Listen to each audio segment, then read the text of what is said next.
আগামী ২১শে এপ্রিল রবিবার ইডেন গার্ডেন স্টেডিয়ামেতে মুখোমুখি হবে কলকাতা ও বেঙ্গালুরু। দুর্দান্ত ফর্মে থাকা কলকাতা মাঠে নামবে সেই ব্যাঙ্গালোরের বিরুদ্ধে, যারা এখনও পর্যন্ত মাত্র একটি ম্যাচ জিতেছে। তবে তাদেরকে হালকাভাবে নিলে হবে না, কারণ তাদের ব্যাটিং লাইন আপ দুর্দান্ত ফর্মে ফিরে এসেছে সেই হায়দ্রাবাদের বিরুদ্ধে, এবং যখন খুশি কিন্তু কলকাতাকে হারিয়ে দেওয়ার ক্ষমতা রাখে আরসিবি। তাই এই ম্যাচেতে কিন্তু কোন টিম এগিয়ে রয়েছে এবং পয়েন্ট টেবিলে তাদের অবস্থান ও প্লেইং 11 ও হেড টু হেড সমস্ত রেকর্ড আলোচনা করব।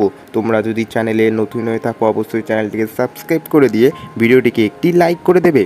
তো বস, প্রথমেই তোমাদের বলি পয়েন্ট টেবিলের কথা। পয়েন্ট টেবিলে কলকাতা এখন 2 নম্বর স্থানে অবস্থান করছে, যারা 6 ম্যাচেতে 8 পয়েন্ট নিয়ে, এবং আরসিবি একবারে সবাইকার নিচে 10 নম্বরে, যারা 7 ম্যাচেতে 2 পয়েন্ট নিয়ে অবস্থান করছে। তবে কিন্তু আরসিবিকে হালকাভাবে নিলে হবে না, যে কোনো টিম যে কোনো সময় যে কাউকে হারিয়ে দিতে পারে। তো বস, এই ছিল পয়েন্ট টেবিল। এবং হেড টু হেড রেকর্ডের কথা বললে কিন্তু 32টা ম্যাচে কলকাতা এবং বেঙ্গালুরু একে অপরের মুখোমুখি হয়েছে, এবং 18টি ম্যাচ কলকাতা জয়ী হয়েছে এবং 14টি ম্যাচ আরসিবি।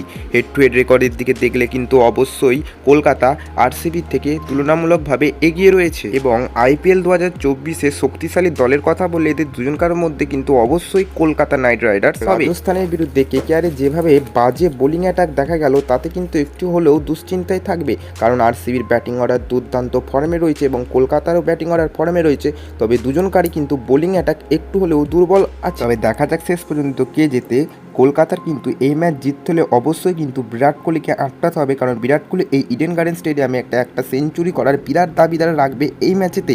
এবং দীনেশ কার্তিককেও কিন্তু একটা প্ল্যানিং হিসাবে আউট করতে হবে, কারণ সেও এখন দুর্দান্ত ফর্মে রয়েছে। এবং কলকাতায় কিন্তু মিচেল স্টার্ককে বাদ দিয়ে অন্য কাউকে খেলিয়ে একটা ভালো বোলিং অ্যাটাক তৈরি করতে হবে। তো বস, এই ছিল হেড টু হেড রেকর্ড এবং কোন টিম শক্তিশালী তার কথা। এবং প্লেইং 11-এর কথা বললে প্লেইং 11 কলকাতার হয়তো প্রায় একই থাকবে, এবং বোলিংয়েতে হয়তো কিছু পরিবর্তন আসতে পারে।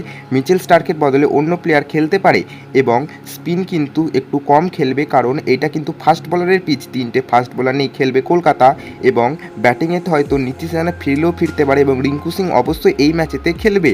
তো এই ছিল প্লেইং 11। বস, ভিডিওটি ভালো লাগলে অবশ্যই একটি লাইক ও চ্যানেলটিকে সাবস্ক্রাইব করে দেবে ক্রিকেট ও আইপিএল সংক্রান্ত সমস্ত আপডেট পাওয়ার জন্য।